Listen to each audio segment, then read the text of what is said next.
John chapter 19, beginning at verse 7. And it reads, "The Jews answered him, 'We have a law, and by our law he ought to die, because he made himself the Son of God.' When Pilate therefore heard that saying, he was the more afraid, and went again into the judgment hall, and said unto Jesus, 'Whence art thou?' But Jesus gave him no answer." Verse 9, "And went in again into the judgment hall, and said unto Jesus, 'Whence art thou?' But Jesus gave no answer. Then said Pilate unto him, 'Speakest thou not unto me? Knowest thou not that I have power to crucify thee, and have power to release thee?' And Jesus answered, 'Thou couldst have no power at all against me, except it were given thee from above. Therefore he that delivered me unto thee had the greater sin.'" Verse 11, Jesus answered, "Thou couldst have no power at all against me, except it were given thee from above. Therefore he that delivered me unto thee had the greater sin." And our subject for today is the ultimate betrayal. The ultimate betrayal. Now, what does it mean? What does betrayal mean? Betrayal means to give into the hands of another, to give one power of use over to another, to deliver one something, to keep, to take care of, to manage, to deliver up one into the custody, to be judged, condemned, punished, scourged, tormented, put to death, to deliver up treacherously. To deliver up treacherously. Now, let me explain what's going on. This is the week that Jesus is to be crucified, of course, but Jesus is in town for the Passover. Okay? Now, in John 12, we in John 19 right now, but in John 12, it says that when Jesus entered into Jerusalem, the people were praising him. They was gathered around to see him, and they were shouting, "Hosanna. Blessed is the King of Israel that come in the name of the Lord." That's what the people were saying. And now, at this point, the leaders have plotted against Jesus.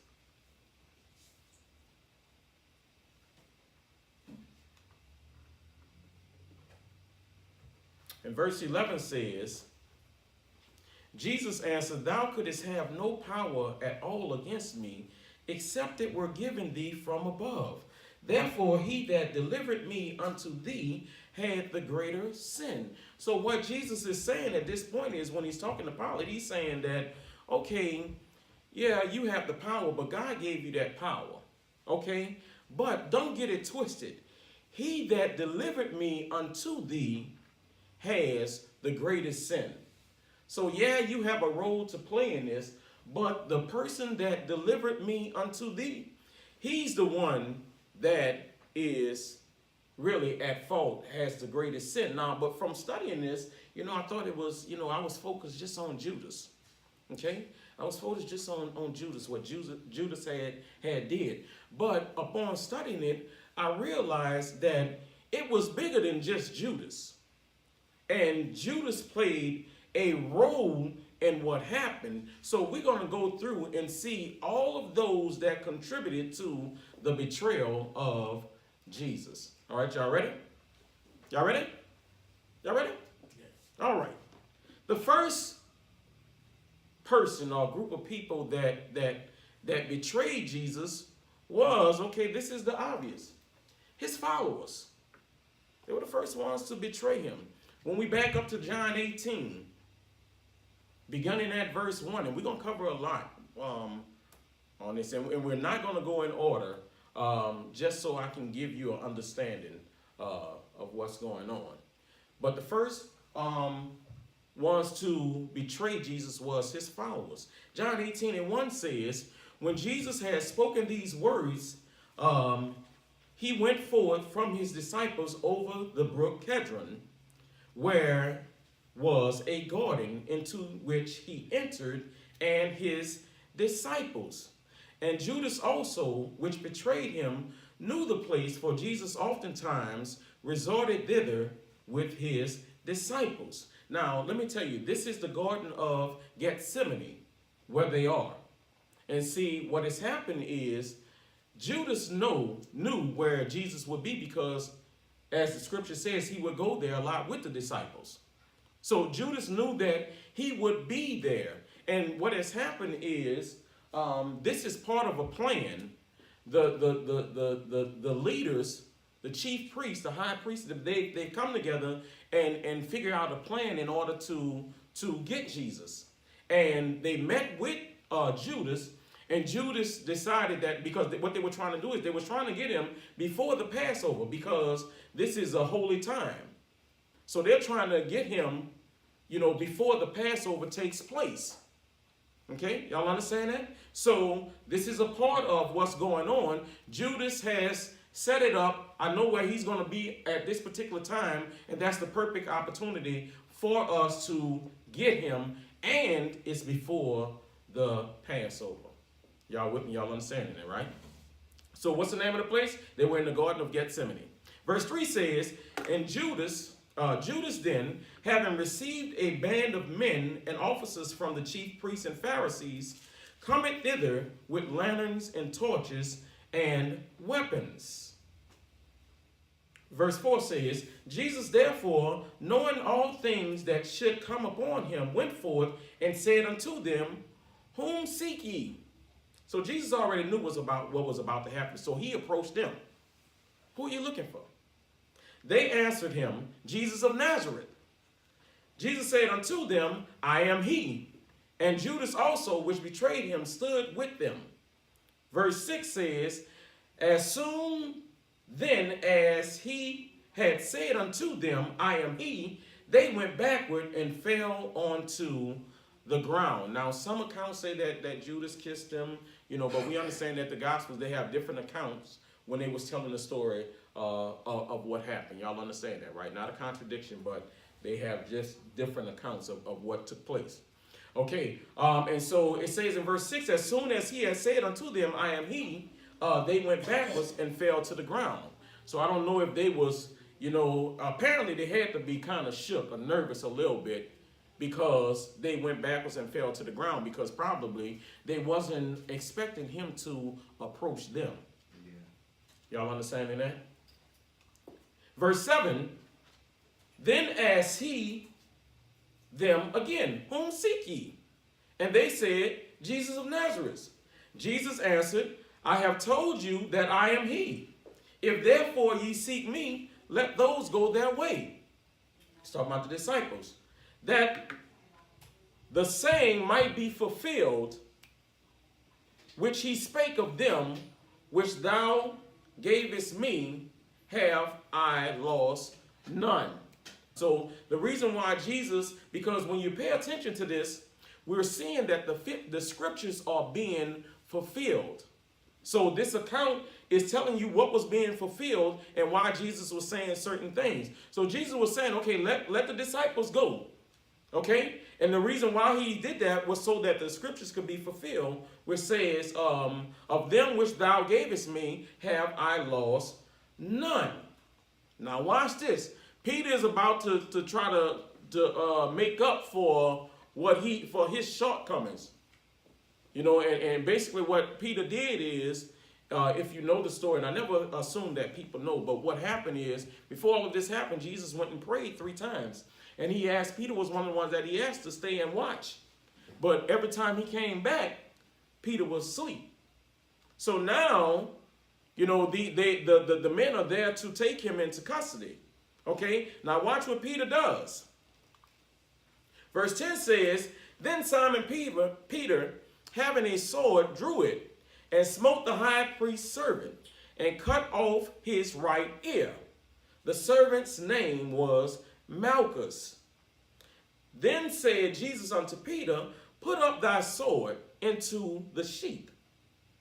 The cup which my Father hath given me, shall I not drink it? So he's asking Peter, what are you doing? Are you trying to stop what my purpose is? That's what he's asking Peter. You see? It's too late for you to fight. This is not the time for fighting. This is the reason why I'm here. But how many can understand that sometimes our emotions kick in? And sometimes we become defensive. We become protective. Even though they knew what the plan was because he's already told them. Y'all understanding this? And then Peter begins to deny Jesus. Watch this. Because Jesus had already told him that you're going to deny me. Watch this. Drop down to verse 15. And Simon Peter followed Jesus, and so did another disciple. That disciple was known unto the high priest, and went in with Jesus into the palace of the high priest. 16. But Peter stood at the door without. Then went out that other disciple, which was known unto the high priest, and spake unto her that kept the door, and brought in Peter. Verse 17. Then said the damsel that kept the door unto Peter, art not thou also one of this man's disciples? He said, I am not. 18. And the servants and officers stood there, who had made a fire of coals, for it was cold. And they warmed themselves, and Peter stood with them and warmed himself. Now Peter begins to, he's about to deny Jesus a second and third time. Verse drop down to 25. And Simon Peter stood and warmed himself. They said, therefore unto him, art not thou also one of his disciples? He denied it and said, I am not. Number 2. Verse 26. One of the servants of the high priest, being his kinsman, whose ear Peter cut off, said, did not I see thee in the garden with him? Peter denied again, and immediately the cock crew. Because Jesus had told him what? That you're going to deny me 3 times before the cock crows. So that first group of people that denied Jesus was his own followers. Okay? Now the second group of people that denied Jesus was the people denied Jesus. John 18 and 38, Pilate said unto him, what is truth? And when he had said this, he went out again unto the Jews and said unto them, I find in him no fault at all. And what we're going to see is Pilate, who was the governor, kept on trying. He couldn't find any fault in him. Right? 39 says, but ye have a custom that I should release unto you one at the Passover. Will ye therefore that I release unto you the King of the Jews? Then cried they all again, saying, not this man, but Barabbas. Barabbas was a robber. You see this? And like I said, now they find nothing wrong with Jesus. Okay? Only thing that Jesus was guilty of was doing what he was called to do, spreading the word, healing the sick, you know, the blind, the lame, making the lame walk, casting out demons. This is the only thing that he was guilty of, the miracles that he was performed. And then he said, I am the Son of God. That's what he was guilty of. Now, as I said before, the people represent the world. Now, remember this now. These are some of the same people that when he came into Jerusalem, when he entered Jerusalem, they was praising him. Remember that? Now, in a few short days, they've turned. And they're saying, crucify him. You see that? Y'all understanding this, right? So sometimes you got to be careful who praises you pay attention to.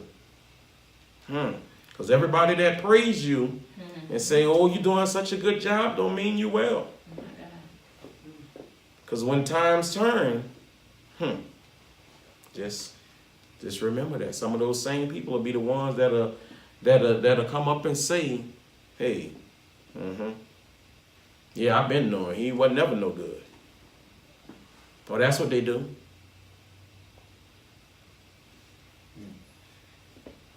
The third group of people that betrayed Jesus was the government. The government.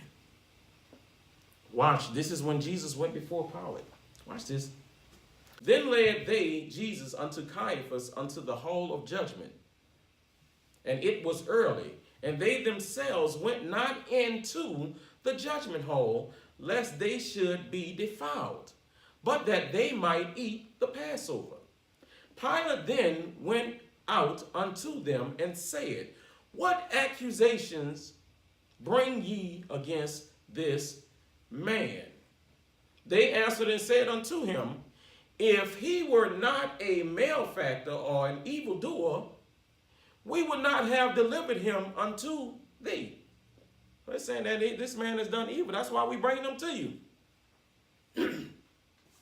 31. Then said Pilate unto them, take ye him and judge him according to your law. The Jews therefore said unto him, it is not lawful for us to put any man to death. So what they're trying to do is they're trying to pass it off on them. You do it. See? Trying to, keep their hands clean. 32. That the saying of Jesus might be fulfilled. Here go another fulfillment of the prophecy, which he spake, signifying what death he should die. Okay? It's another prophecy. Then Pilate entered into the judgment hall again, and called Jesus and said unto him, art thou the King of the Jews? And Jesus answered him, sayest thou this thing of thyself, or did others tell it thee of me? Are you saying this, or did they tell it to you? That's what Jesus is asking. Pilate answered, I am a Jew. When Pilate answered, am I a Jew? Thine own nation and the chief priests have delivered thee unto me. What hast thou done?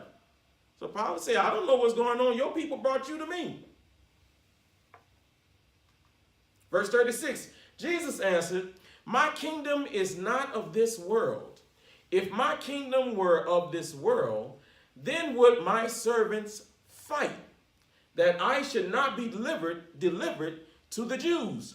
But now is my kingdom not from hence. And let's put a pause right there. See, this is another reason why Peter couldn't do what he did. Right? Because guess what? This is not for me. This is not my kingdom. You understand that? Plus, the angels are the army of God. Do y'all understand this? So God doesn't need us to fight for him. As even what is biblically incorrect is when we sing the song, I'm a soldier in the army of the Lord. No, you're not. Okay? God's soldiers are the angels. Okay? Y'all understand that? So Jesus is saying, but now is my kingdom not from hence. My kingdom is not from here. 37. Pilate therefore said unto him, art thou a king then? Well, are you a king? Jesus answered, thou sayest that I am a king. To this end was I born.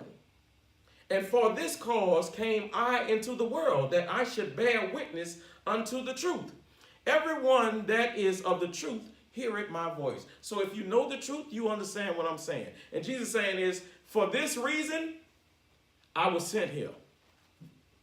He said, hey, there's nothing that you could do because I'm fulfilling my purpose for even being here. That's what Jesus is telling him. Y'all understanding this, right? Okay? But Jesus said, nothing you could do. Pilate done already said that, hey, I have the power to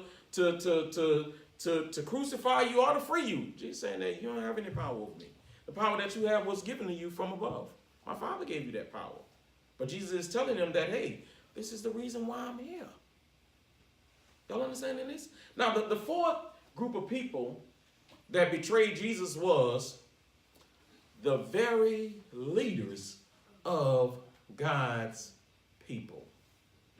Now, who are they? These are the people that he was sent to save. These are the people that he was sent to save. Watch this. John 18:12. Then the band and the captain and officers of the Jews took Jesus and bound him. Who did that? The captains and officers of the Jews. Okay, this is his own people. And led him away to Annas first. So first they took him to Annas. For he was the father-in-law to Caiaphas, which was the high priest that same year. So who was the high priest? Caiaphas. Okay, Anna was his father-in-law. Okay, now Caiaphas was he which gave counsel to the Jews that it was expedient that one man should die for the people. Now let me tell you something right quick. All right, so Caiaphas was the high priest. Now he prophesied to the Jews that it was necessary for that one man to die for them and save God's people. And not just the Jews, but the world. All of God's people that had been scattered abroad. It was Caiaphas that had told him that, hey, this is necessary. But he told them that before. You see? So, first of all, they took him where? They took him to Annas. They're talking to Annas first. That's the first place that they sent him. Okay, well, took him. Okay? Verse 19, the high priest then asked Jesus of his disciples and of his doctrine. Jesus answered him, I spake openly to the world. I ever taught in the synagogue and in the temple, whither the Jews always resort, and in secret have I said nothing. Everything that I said in front of everybody. I said in the synagogues. You all witnessed what was going on. Okay? So now he's come back in 21. He said, why askest thou me? Ask them which heard me. What I have said unto them, behold, they know what I said. Don't ask me, ask them. Ask the people. They can testify to what I said because I haven't said anything in secret. Verse 22, and when he had thus spoken, one of the officers which stood by struck Jesus with the palm of his hand.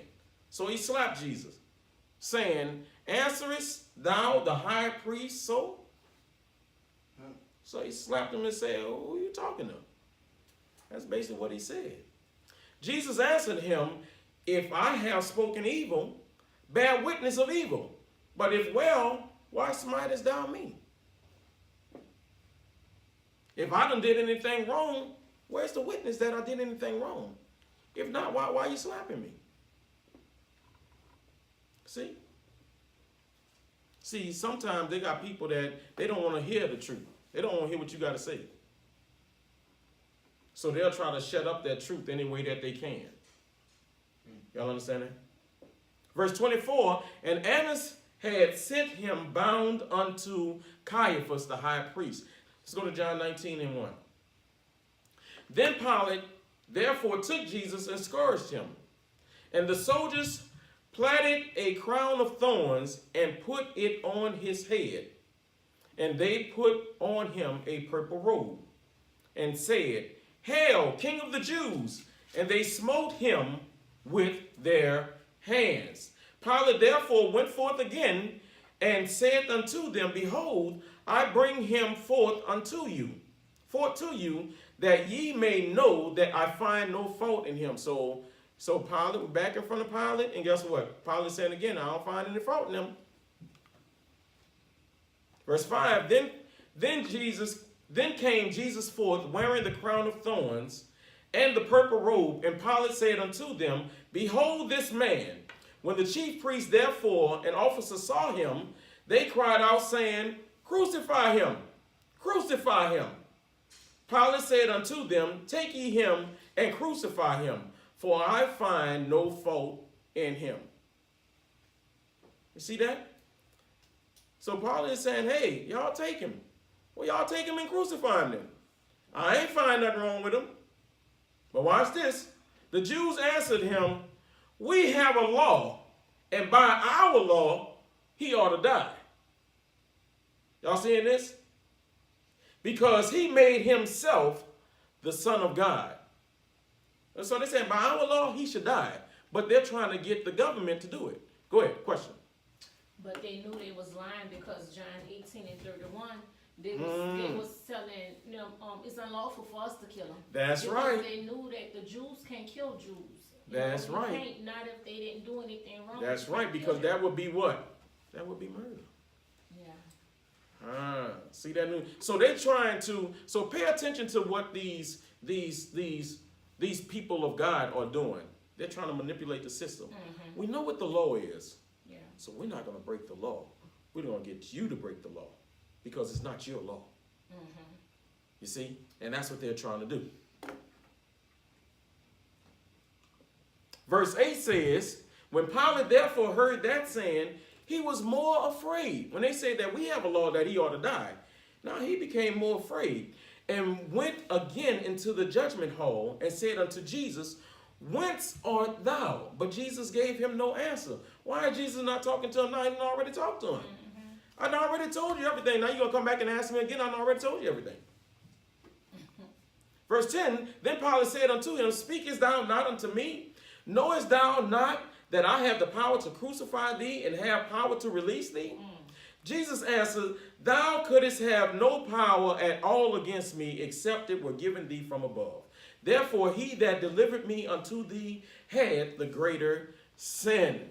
Now watch the people of God. Watch their manipulation. Watch this.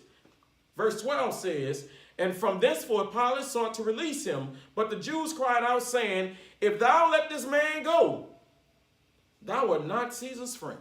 Mm.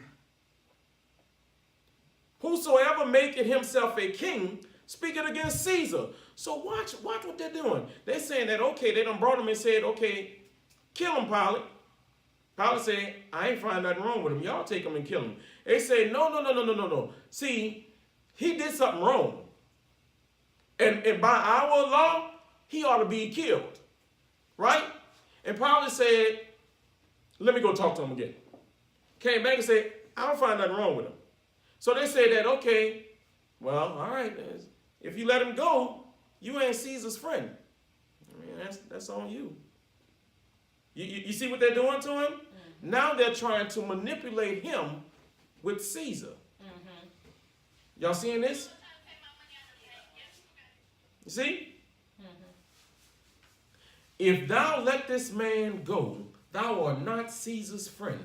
Whosoever maketh himself a king, speaketh against Caesar. Because they done already tried it that way. Because remember, at first they said he said he was the Son of God. Mm-hmm. And that was the reason why he got to be killed. Yeah, probably could care less. You see? The Son of God. Right? You understand? Now, yeah, Pilate didn't care. Well, I mean, what that mean to me? Nothing. You know? Now they're saying that, okay, well, according to Caesar, how you going to make himself king? You know what I'm saying? According to Caesar, whoever maketh himself a king, speaketh against Caesar. Mm. So now, it's back in your court. He rising up against y'all king. Yeah. You got to defend your king if that's your king. Mm. You see? Verse 13, when Pilate therefore heard that saying, he brought Jesus forth and sat down in the judgment seat in a place that was called the pavement, but in Hebrew, Gabbatha. Mm. And it was the preparation of the Passover, and about the 6th hour, and he said unto the Jews, behold your king. Now watch it. Here's the ultimate, people. Here's the ultimate. Here's the ultimate, people. Verse 15 says, but they cried out. But they cried out, away with him. Away with him. Crucify him. Pilate said unto them, shall I crucify your king? The chief priests answered, "We have no king but Caesar. Wow. We have no king but Caesar." Now, hold on. Maybe y'all didn't catch this. Now, let me show you something. Let's back up to verse 28.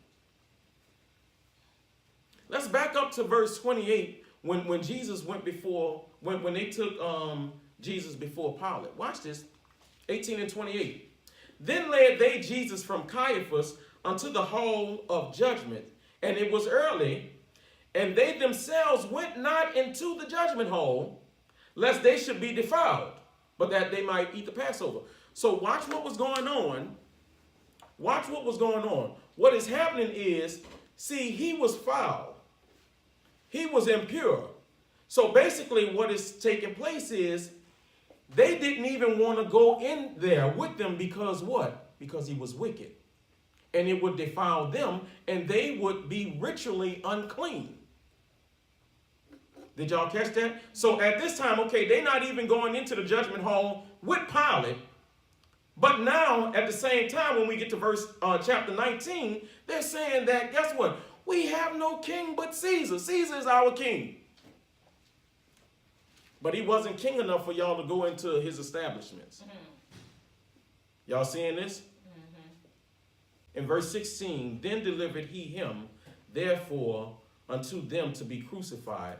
And they took Jesus and led him away." Now watch, let me explain something to you.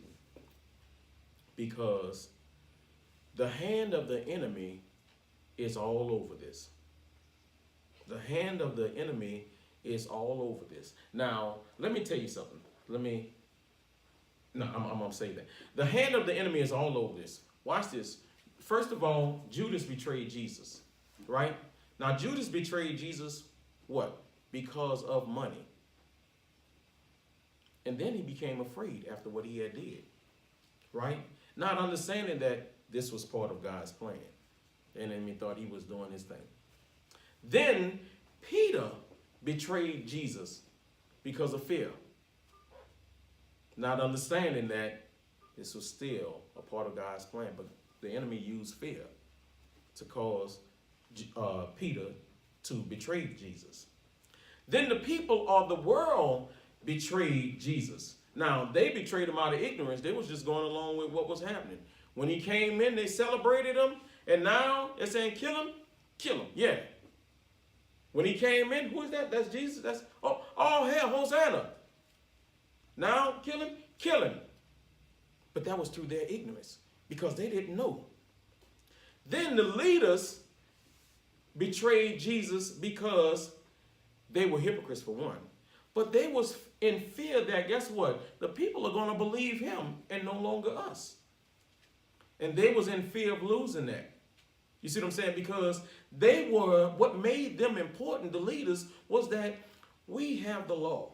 We uphold the law. We teach the law. That's what made them important. But Jesus come, he's saying something different from what we are saying. So therefore the people, and then he's performing miracles. We ain't performing no miracles. The people might start following him and not listen to us. Then what are we going to be? So guess what? They was hypocrites. And Jesus exposed their sins. So guess what? They was like, yeah, he got to go. You see? Then the government betrayed Jesus. Why? Because of the fear of losing power. You see? See, when they came and said, okay, well, you're not a friend of Caesar if you let him go.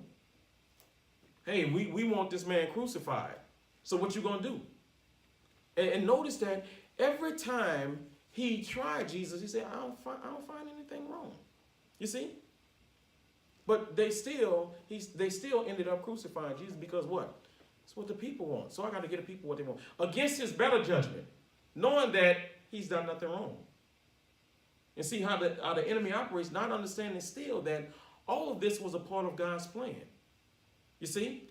Then we have to understand this. Here's another thing. Because we're talking about how the enemy hands is all over it. The enemy will cause your enemies to unite against you. They can be enemies of you, enemies of one another. But guess what? They'll unite against you. what am I talking about? When we look at Luke 23 and 12, it says that Pilate and Herod was enemies. But guess what? They united when it came to Jesus. Because what happened is, see, Pilate, first of all, Pilate said that, okay, he tried to say, I don't find nothing wrong with him. You know what? Y'all take him and do it. So they brought him in front of Herod and said that, okay, Herod, he started this in your territory, you know, in Judea. You know what I'm saying? So this is on you. And Herod said, I don't see nothing wrong with him either. So let's go back to Pilate. This is your mess. At that time, they was enemies. But since they was in Jerusalem at the same time, now they became friends. Don't stop there. Look at the people of God and the government and the king and the governor. How they were separate. But now here they are uniting too against Jesus. Y'all see how the enemy will operate? Y'all see that? And he used fear for all of this. So watch this. No matter what level of betrayal you can experience, it can never be as severe as this. Basically, Jesus was sold out by everybody. You see, he was on the betrayal, pretty much he was on the betrayal tour. From his people, you know, from Judas to the father-in-law of the priest, to the priest, to Pilate, to Herod, to Pilate, in front of the people, back to Pilate. All of this, he was on this tour, and everybody, everywhere he went, he was betrayed. Not only was he betrayed, but he was mistreated, he was abused, he was humiliated. Y'all understand this? So guess what? And all of this that he's went through, nothing that you could go through in life could be that bad. So this says that there is hope for us. But if Christ had to go through it, there's a possibility that we might have to experience the same things or some similar things. Because what? This is the example. And when you have the truth, guess what? People are going to treat you the same way. Because even though these people do not exist today, the mindset is still present. So guess what? There are still people that will try to silence you, because guess what? I don't want to hear what you're saying. I don't want you to expose my sin. Or you know what? I don't want people listening to you, Travis, and then they don't listen to me. So let me make up something against Travis. See, Shawan, yeah, she on this journey. They say that, Shawan done changed. Shawan changing people, affecting people's lives. Let's stop that. Because there are people that want to hold on to the old Shawan. Shawan ain't all that. I was just with Shawan the other day, lying. And she was talking about lying. You see? That's what people will do. But just as I said, if Christ went through it, there's a possibility that we might have to experience the same thing. But remember, most importantly, even though it may seem that in the moment you are all alone, you are never alone. It seemed like Jesus was all by himself. But guess what? He was never alone. And he understood what? The assurance that he had. And he understand what his purpose was. You see that? And we understand that God will never leave us or forsake us. He tells us that in his word. And as long as we are not ashamed, as long as we do not betray that love that God has shown for us, in Matthew 10:33, it says that, but whosoever shall deny me before men, him will I also deny before my Father, which is in heaven. So as long as we don't deny him, as long as we don't betray him, then we have the assurance that what? Everything is going to be all right. Even if it's not in this world, please understand that. Everything is going to be all right, because the promise that he gave us was what? Eternal life. It's not for here. Yeah, you may experience and reap some of the benefits of living a morally clean and perfect life. You may experience some benefits, but that is not your promise. Your promise is after this temporary world is over, because no matter how long you are here on earth, Evelyn is 64 years old.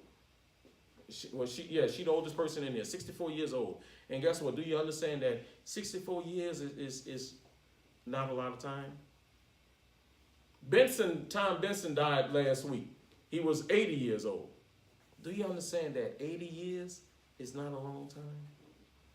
It's all temporary. He was 90. Thank you. 90 years old. That was 10 more years. Still not a long time. You understand that? This is temporary. That's what Job said. This life is but a vapor. 1 minute you're here, then you're gone. 1 minute you're here, and then you're gone. And time continues to go. But we have a promise that everything is going to be all right, but this has to pass away. This has to pass away. And that's when we receive the promise. So what I'm here to do is to encourage you today. Because now, see, we're in this season where, when people begin to reflect on their relationship with God. Easter's coming up. Resurrection Sunday is coming up. This is a time, the single most time of year when people reflect on their life. And think about God and think about Jesus. This is that time. You see? But what I need you to understand is many people give their life to God in this season, and then they go, and then that's it. And this is why people think that okay, I shouldn't go through anything. I shouldn't experience anything. If I'm experiencing all of these bad things, then I must have did something wrong. No, look at the example. This is a part of the life. When people are doing wrong, and when you're surrounded by people that are doing wrong, when you're doing the right thing or saying positive things in a negative world, they'll make that positive negative. And they make their negative positive. So what? When you're saying the right thing, they're saying, nobody don't want to hear all of that. I remember one time one